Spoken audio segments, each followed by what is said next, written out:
بسم اللہ الرحمن الرحیم الحمد للہ رب العالمین والصلاة والسلام علی سید المرسلین محمد وآلہ وصحبہ اجمعین ومن تبعهم بإحسان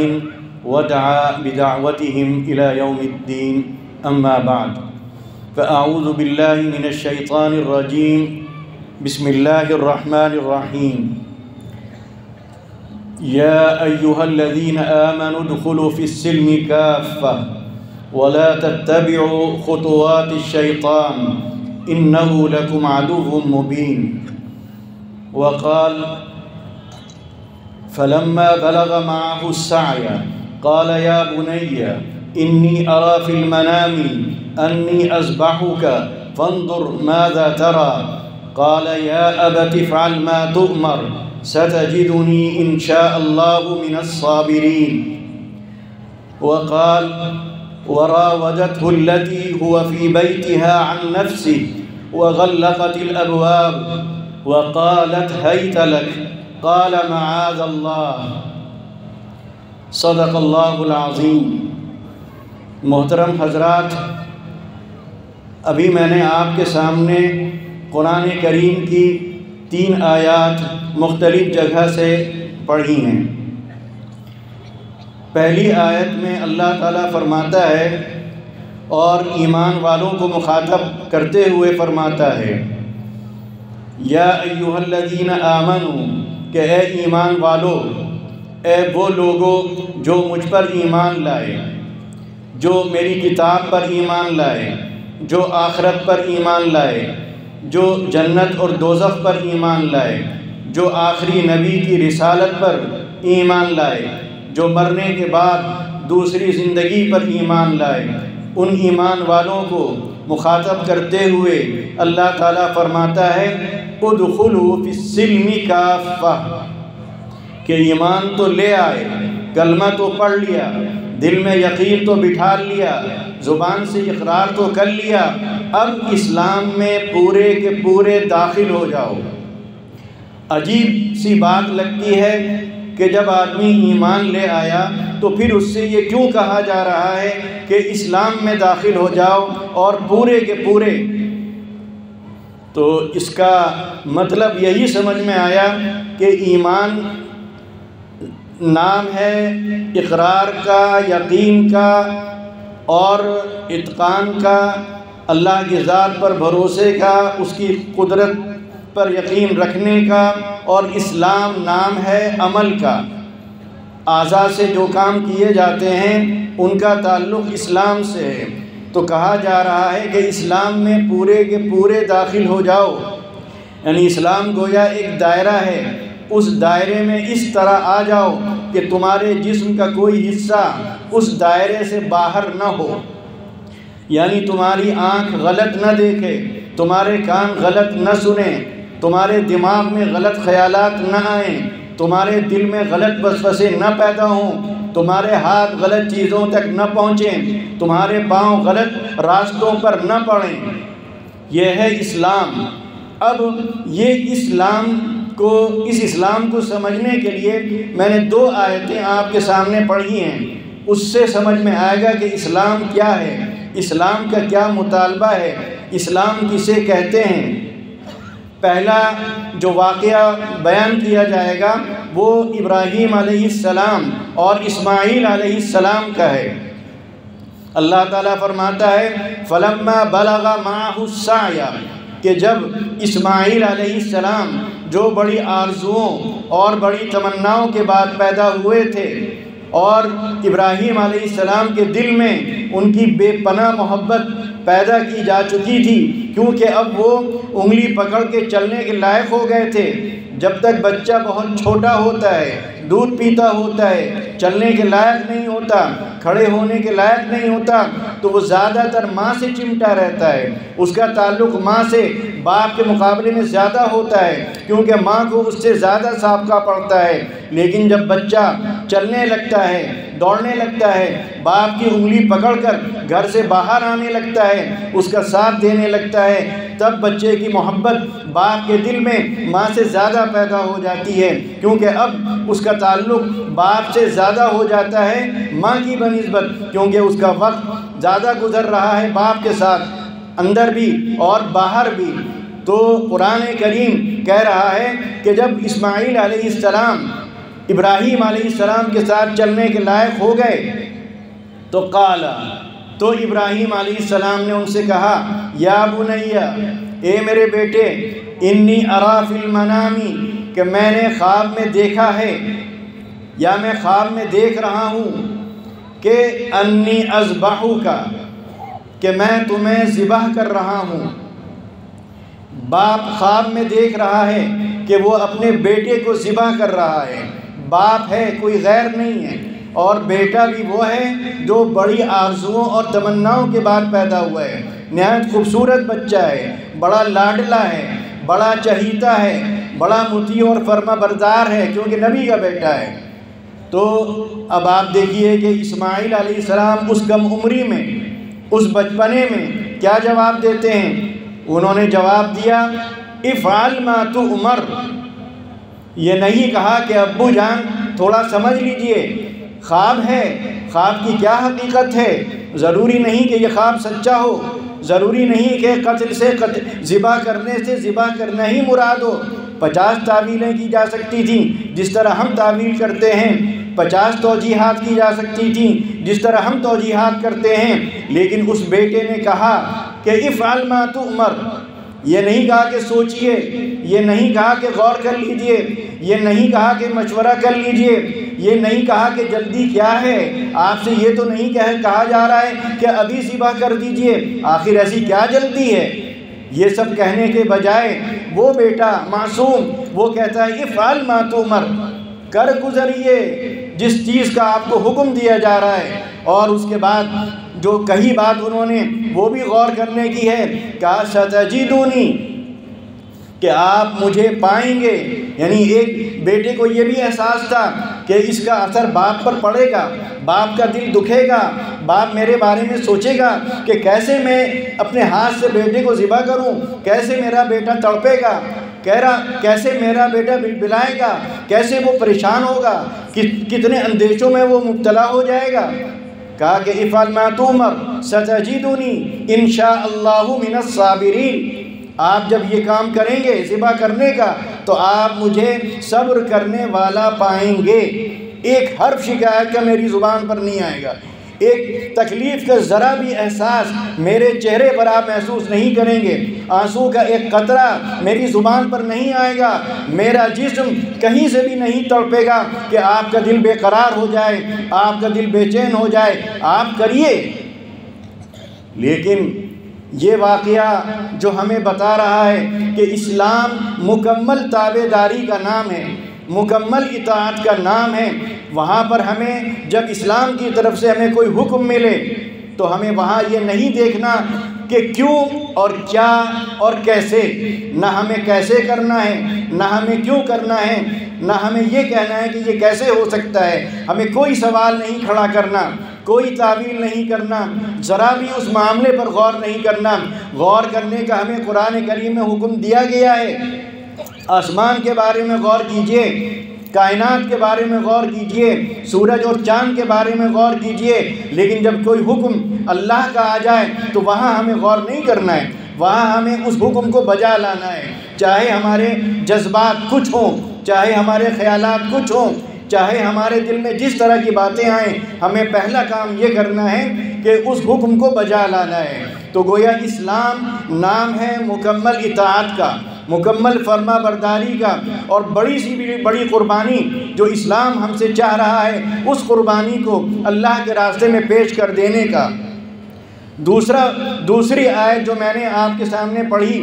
وہ آیت بھی عجیب و غریب ہے، آنکھیں کھولنے کے لیے کافی ہے، اور آج کے ہمارے اس ماحول میں، ہمارے اس سماج میں، ہمارے اس معاشرے میں یہ آیت ہماری بڑی رہنمائی کرتی ہے۔ اور اگر ہم یوسف علیہ السلام کا یہ واقعہ اپنی نظروں کے سامنے رکھیں اور اس واقعے کو یاد رکھیں تو ہمارے قدم ڈگمگانے سے بچ جائیں گے، ہم بھٹکنے سے بچ جائیں گے، ہم گمراہ ہونے سے بچ جائیں گے، اور ہم شیطان کے اس پھندے سے اپنے کو بچا لینے میں کامیاب ہو جائیں گے جو عورت کے راستے سے وہ پھندا ہماری گردن میں ڈال رہا ہے، اور بڑی حد تک وہ کامیاب بھی ہے۔ اس آیت میں کہا گیا وراودته التي هو في بيتها، کہ اس عورت نے، اور عورت بھی وہ کون ہے؟ کوئی کسی گھر کی نوکرانی نہیں ہے، سڑک پہ چلتی کوئی عورت نہیں ہے، کوئی دو پیسے کمانے والی عورت نہیں ہے، کوئی معمولی شکل و صورت کی عورت نہیں ہے، وہ عورت ہے جو حسن کا ایک رمز ہے، حسن کی ایک علامت ہے، حسن کی وہ ایک دیوی ہے، حسن گویا اس سر سے لے کر پاؤں تک وہ حسین حسن میں گویا لپٹی ہوئی ہے، وہ عورت ہے۔ وہ کیا کہتی ہے؟ وہ یوسف علیہ السلام کو جو اس کے گھر میں ہیں، ایک غلام کی طرح ہیں، ایک خادم کی طرح ہیں، اس کے گھر میں پناہ لیے ہوئے ہیں، بچپن سے اس گھر میں رہ رہے ہیں، ہر طرح سے وہ اس کے احسان سے دبے ہوئے ہیں، کچلے ہوئے ہیں، اسی کے یہاں کھا رہے ہیں، اسی کے یہاں رہ رہے ہیں، اسی نے سہارا دیا، اسی نے کھانا دیا، اسی نے چھت دی، اسی نے سب کچھ دیا۔ وہ عورت جو حسین ترین عورت ہے اور پورے مصر کی گویا مالک ہے، اس کے ہاتھ میں اقتدار ہے، اس کے ہاتھ میں دولت ہے، اس کے ہاتھ میں دینے کے لیے بھی سب کچھ ہے اور اس کے ہاتھ میں چھیننے کے لیے بھی سب کچھ ہے، وہ عورت یوسف علیہ السلام سے کہتی ہے، یعنی ان کو ورغلاتی ہے، ان کو بہکانے کی کوشش کرتی ہے، ان کو پھسلانے کی کوشش کرتی ہے اور ان کو ایک غلط کام پر آمادہ کرنا چاہتی ہے، اور کیا کرتی ہے؟ وغلقت الابواب، اپنی اس خواہش کو پورا کرنے کے لیے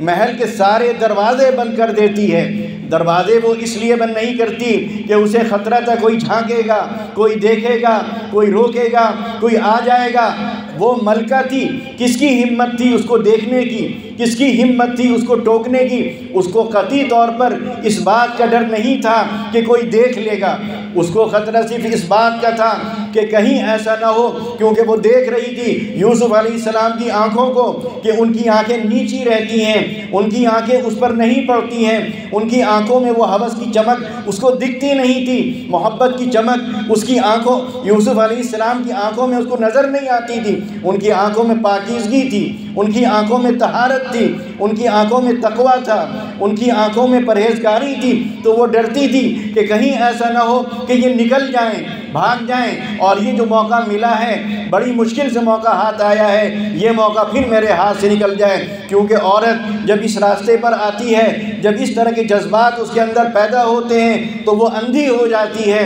تو وہ عورت عزیز مصر کی وہ بیوی، وہ مصر کی گویا وہ ملکہ، وہ اندھی ہو چکی تھی ہوس میں اور اپنے سفلی جذبات میں، اس نے سارے دروازے بند کر دیے کہ یوسف علیہ السلام اگر بھاگنا بھی چاہیں گے، ایک دروازہ کھولیں گے، دوسرا دروازہ کھولیں گے، تیسرا دروازہ کھولیں گے، کتنے دروازے کھولیں گے، میں پکڑ کر کھینچ کر پھر انہیں لے آؤں گی۔ تو بہرحال اس نے سارے دروازے بند کر لیے اور بڑی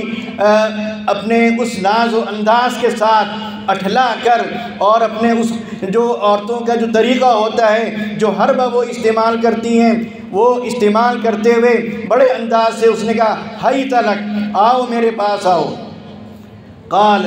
اب جو یوسف علیہ السلام نے اس موقع پر جواب دیا، یہ جواب ہمیں یاد رکھنے کی ضرورت ہے، یہی جواب ہمیں بچائے گا، یہی جواب ہماری حفاظت کرے گا، یہی جواب ہمیں پرہیزگاری اور تقوی کی زندگی گزارنے پر آمادہ کرے گا، یہ ہر طرح کے شر سے اور ہر طرح کے فتنے سے اور ہر طرح کی آزمائش سے ہمیں محفوظ رکھے گا، یہی جواب ہمارے معاشرے کی حفاظت کرے گا، یہی جواب ہمارے معاشرے کو صحیح راستے پر چلائے گا اور صحیح حدود پر اس کو باقی رکھے گا۔ انہوں نے جواب دیا معاذ اللہ، اللہ کی پناہ۔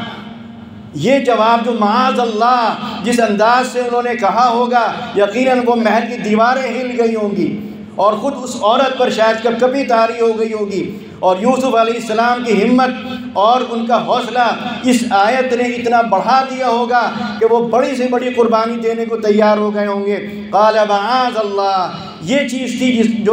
جس نے یوسف علیہ السلام کو اس موقع پر بچایا۔ تو یہ آیت ہمیں بتاتی ہے کہ ہم کو بڑی سی بڑی لالچ دی جائے ایک ایسے ماحول میں کہ یوسف علیہ السلام جوان بھی ہیں اور اس ملکہ کے احسان مند بھی ہیں، اور انہیں یہ ڈر ہے کہ اگر یہ ناراض ہو جائے گی، یہ محل سے نکال دے گی، میں کہاں جاؤں گا، یہ مجھے جیل میں ڈلوا دے گی۔ یہ اسی آگے کی آیت میں وہ کہتے ہیں کہ رب السجن احب الی مما یدعوننی الی، کہ جیل مجھے گوارا، جیل میں جانا مجھے برداشت، جیل میں زندگی گزار دینا مجھے گوارا، لیکن یہ گناہ، یہ حرکت میں نہیں کر سکتا۔ تو ہمارے نوجوانوں کا مزاج جب تک یہ نہ بنے کہ ہم ہر طرح کی قربانی دینے کو تیار ہیں، ہم دنیا کو ٹھوکر مار سکتے ہیں، ہم عہدے اور منصب کو ٹھوکر مار سکتے ہیں، ہم بڑی سے بڑی قربانی دے سکتے ہیں، ہم اپنا گھر چھوڑ سکتے ہیں، ہم اپنا کاروبار چھوڑ سکتے ہیں، ہم اپنی ملازمت چھوڑ سکتے ہیں، ہم رشوت چھوڑ سکتے ہیں، ہم سود چھوڑ سکتے ہیں،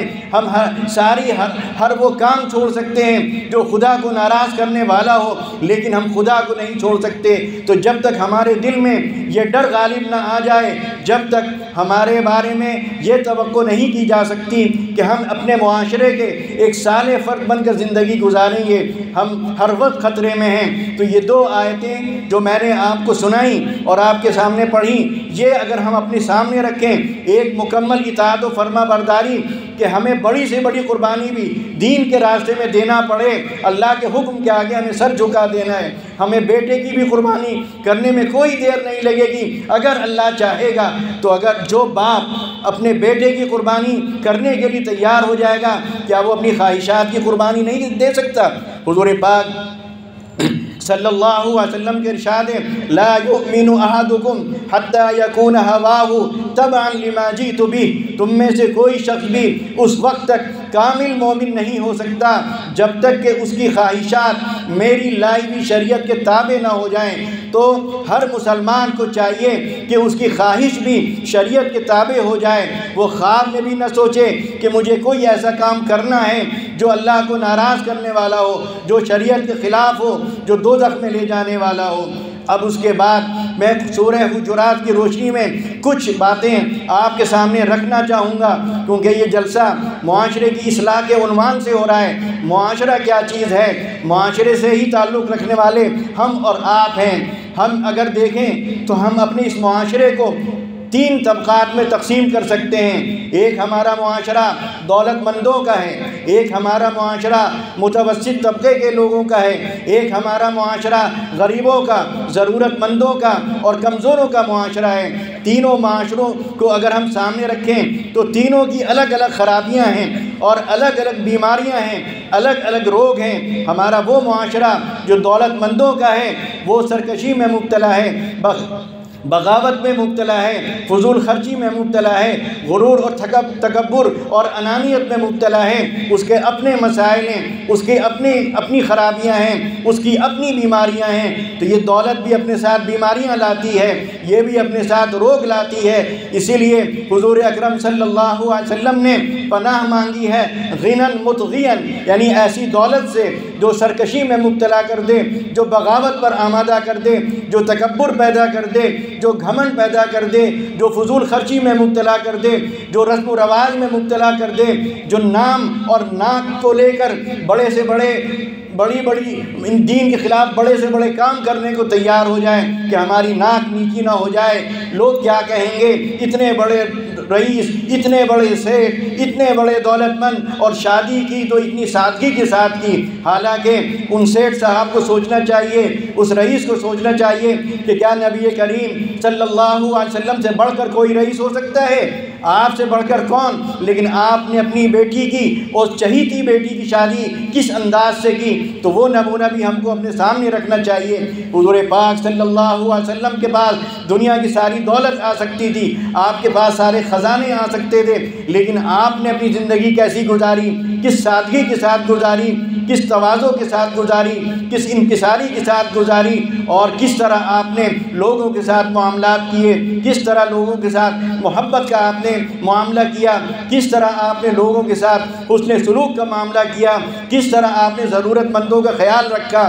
کس طرح آپ نے غریبوں کی مدد کی، کس طرح آپ نے بیواؤں کو سہارا دیا، کس طرح آپ نے یتیموں کی کفالت کی۔ تو ہمارے دولت مند لوگوں کو غریب اور رئیس لوگوں کو ان کو چاہیے کہ ان کے ذمے بہت کام ہیں، وہ صرف اپنے لیے نہ جئیں، اپنی خواہشات کے لیے نہ جئیں، اپنے رسم و رواج کے لیے نہ جئیں، اپنی ناک اور اپنی انا کے لیے نہ جئیں، بلکہ وہ اپنے سماج کے لیے جئیں، وہ غریبوں کے لیے جئیں، وہ یتیموں کے لیے جئیں، وہ بیواؤں کے لیے جئیں، وہ غریب طلبہ کے لیے جئیں، وہ مدرسوں کے لیے جئیں، وہ مسجدوں کے لیے جئیں۔ اسی طرح ہمارا وہ طبقہ جو غریب ہے اس کا بھی اپنا معاملہ ہے، اس کے اپنے مسائل ہیں، اس کا فقر اس کو بہت سے غلط کاموں میں مبتلا کر دیتا ہے۔ اسی لیے نبی کریم صلی اللہ علیہ وسلم نے پناہ مانگی اور آپ نے کہا فقراً منسیاً، یعنی ایسے فقر سے، ایسی غربت سے، ایسی افلاس سے، ایسی تنگ دستی سے میں پناہ مانگتا ہوں جو بھلا دے۔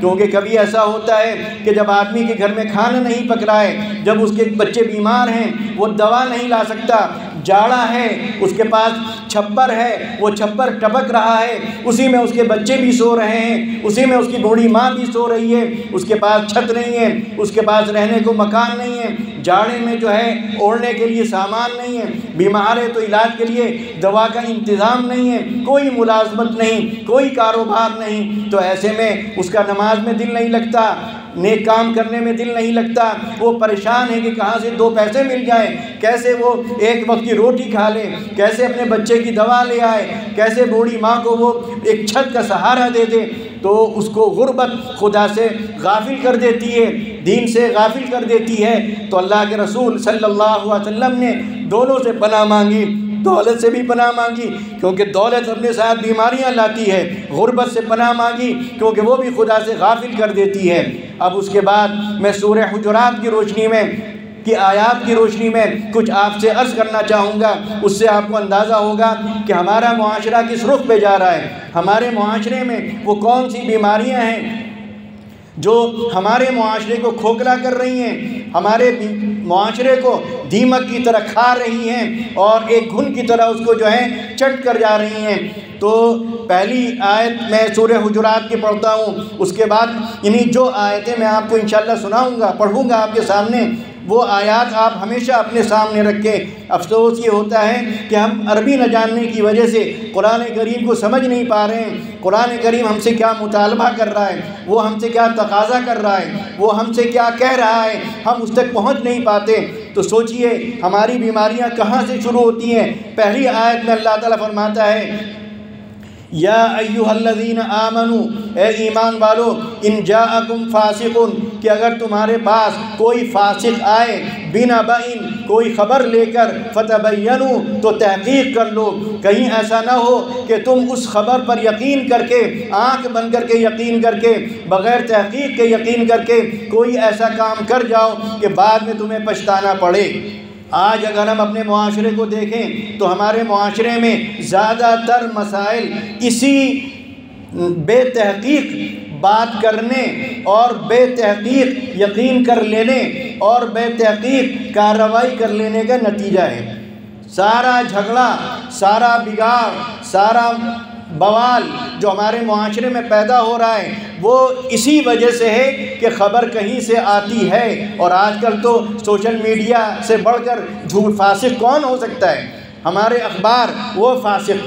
سوشل میڈیا سے ملنے والی خبریں وہ فاسق، اور خود ہم میں نہ جانے کتنے فاسق ہیں، بغیر تحقیق کے ان سے ان کی بات کہہ دی، ان سے ان کی بات کہہ دی، نتیجہ یہ نکلتا ہے کہ ٹکراؤ ہوتا ہے، بدزنی پھیلتی ہے، بدگمانی پھیلتی ہے۔ تو پہلی چیز جس سے ہمیں بچنا ہے کہ کوئی خبر ہم کو کسی کے بارے میں ملے، کہیں سے ملے، ہمیں اس کی تحقیق کرنا ہے، اور جب تک تحقیق نہ کر لیں ہمیں اس کے کوئی کارروائی نہیں کرنا۔ اسی لیے حدیث شریف میں آتا ہے کفیٰ بالمرء کذبا ان یحدث بکل ما سمع، کہ انسان کے لیے جھوٹا ہونے کے لیے اتنا کافی ہے کہ وہ ہر سنی ہوئی بات نقل کر دیتا ہے۔ آج ہمارے معاشرے کی سب سے بڑی خرابی یہ ہے کہ سنی ہوئی باتیں نقل کی جا رہی ہیں اور بغیر کسی تحقیق کے خبر پر یقین کر لیا جاتا ہے اور ایکشن لے لیا جاتا ہے، کارروائی کر لی جاتی ہے، بعد میں پھر چاہے جو بھی اس کا نتیجہ نکلے۔ اس کے بعد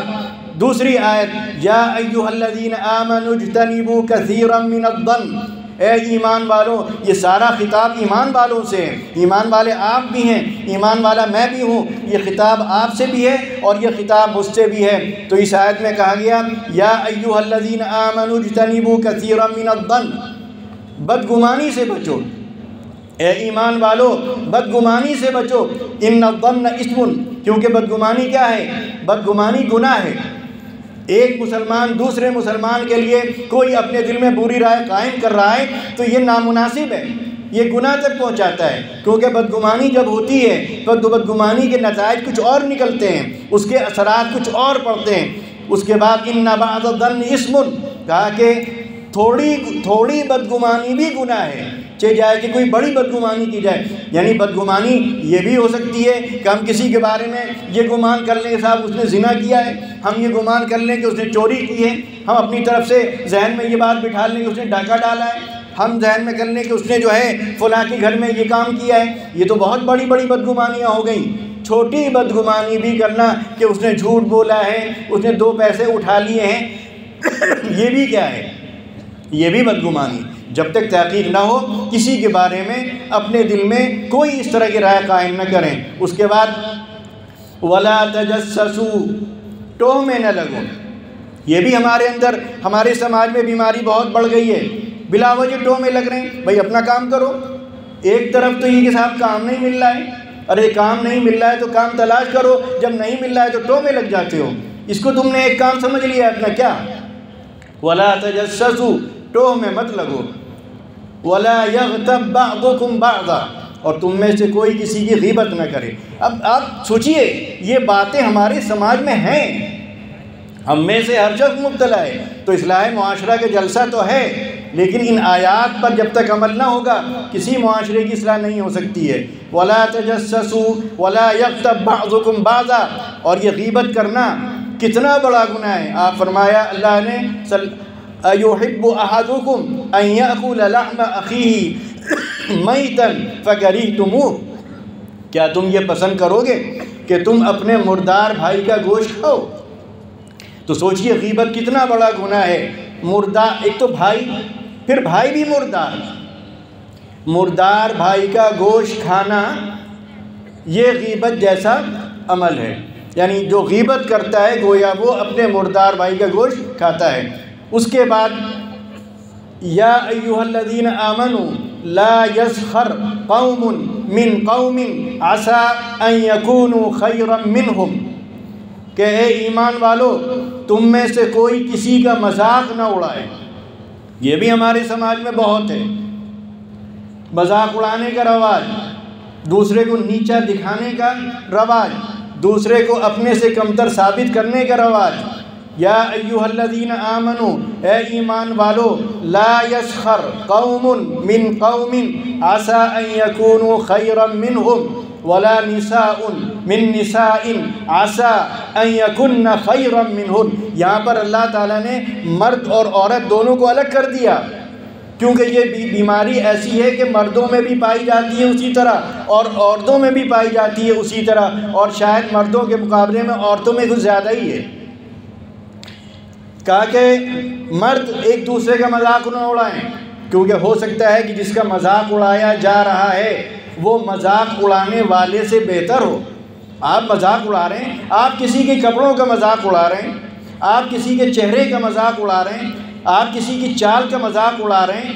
آپ کسی کے کھانے کے طریقے کا مذاق اڑا رہے ہیں، آپ کسی کے بولنے کے انداز کا مذاق اڑا رہے ہیں، آپ کسی کے ملنے کے انداز کا مذاق اڑا رہے ہیں، آپ کسی کی شادی کا مذاق اڑا رہے ہیں، آپ کسی کے نکاح کا مذاق اڑا رہے ہیں۔ آپ کو کیا پتہ کہ اس آدمی کا اللہ کے یہاں مقام کیا ہے؟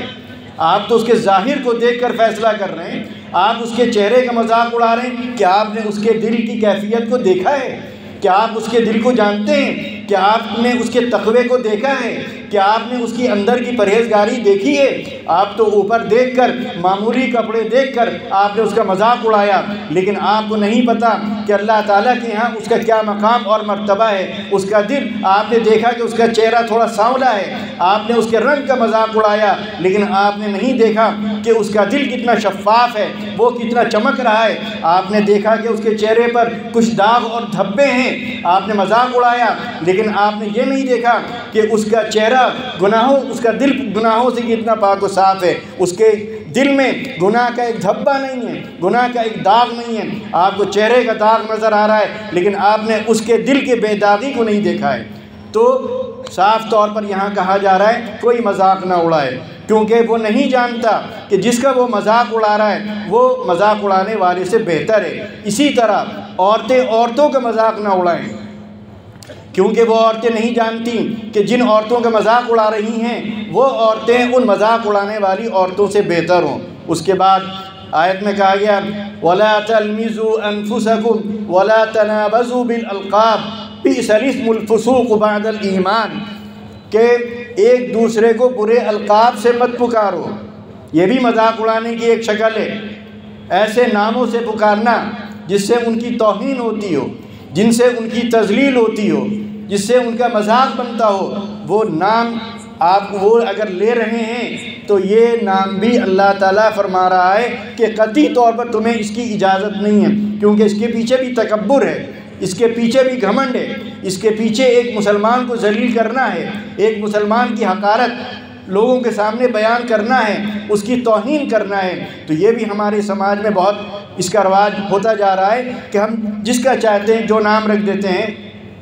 جس نام سے چاہتے ہیں اس کو پکارتے ہیں، اور یہ سوچتے نہیں ہیں کہ اس طرح اس کا نام لینے سے اس کے دل پر کتنی چوٹ لگ رہی ہے، اس کو کتنا، اس کی آنکھوں میں جو آنسو آ رہے ہیں آپ وہ نہیں دیکھ رہے ہیں، اس کا دل جتنا زخمی ہو رہا ہے وہ ہم نہیں دیکھ رہے ہیں۔ ہم تو اپنی دنیا میں مست ہیں، 4-5 ہیں، اپنا جس کا چاہا مذاق اڑا دیا، جس کا چاہا جو نام رکھ دیا، جس نام سے چاہا جس کو پکار دیا، اور چونکہ ہم باحیثیت ہیں، پیسہ بھی ہے، عزت بھی ہے، شہرت بھی ہے، سب کچھ ہے، تو وہ بیچارہ کیا ہمارا مقابلہ کرے گا؟ وہ چپ چاپ سنتا ہے اور مجبوراً ہمارے منہ پر ہمیں خوش کرنے کے لیے مسکرا بھی دیتا ہے، گھر جا کے روتا ہے،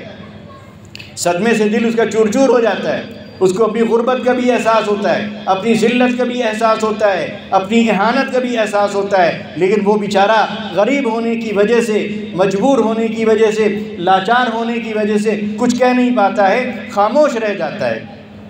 تو سورہ حجرات کی یہ آیات ہماری بڑی رہنمائی کرتی ہیں۔ تو اب جو یہ موقع ہے معاشرے کی اصلاح کا، تو اب ہمیں یہ دیکھنے کی ضرورت ہے کہ ہمارا یہ معاشرہ، جیسا کہ میں نے کہا، مختلف طبقات میں تقسیم ہے اور ہر طبقے کی الگ بیماریاں ہیں۔ اسی طرح ہمارے اس معاشرے میں وہ لوگ بھی ہیں جو ملازمت کر رہے ہیں، وہ لوگ بھی ہیں جو کاروبار کر رہے ہیں، ہمارے اس معاشرے میں مدارس بھی ہیں، اسپتال بھی ہیں اور دوسرے اسی طرح کے ادارے ہیں۔ ہر جگہ پر الگ الگ قسم کی بیماریاں ہیں۔ اسپتالوں میں جو مسائل ہیں، ڈاکٹروں میں جو بیماریاں ہیں، ڈاکٹروں کا جو رویہ ہے اس کی بھی اصلاح کی ضرورت ہے۔ مدارس میں جو خرابیاں یا کمزوریاں ہیں ان کی بھی اصلاح کی ضرورت ہے۔ اسی طرح کاروبار میں جو چیزیں شامل ہو گئی ہیں ان کی بھی اصلاح کی ضرورت ہے۔ ملازمت میں، ملازمین میں جو خرابیاں پائی جاتی ہیں ان کی بھی اصلاح کی ضرورت ہے۔ تو اس سماج میں جتنے طبقات ہیں اور جتنے افراد ہیں، الگ الگ ان کے روگ اور الگ الگ ان کی بیماریاں ہیں، ان تمام بیماریوں کو سمجھ کر جب معاشرے کی اصلاح کی کوشش کی جائے گی اور ہر فرد کو سامنے رکھا جائے گا، ہر طبقے کو سامنے رکھا جائے گا، اور اس طبقے کو سامنے رکھ کر جب اس سے بات کی جائے گی، اس فرد کو سامنے رکھ کر جب اس فرد سے خطاب کیا جائے گا، تو انشاءاللہ زیادہ مفید ہماری یہ کوششیں ثابت ہوں گی۔ میں اپنی بات اس باتوں پر ختم کرتا ہوں۔ وآخر دعوانا ان الحمد للہ رب العالمین۔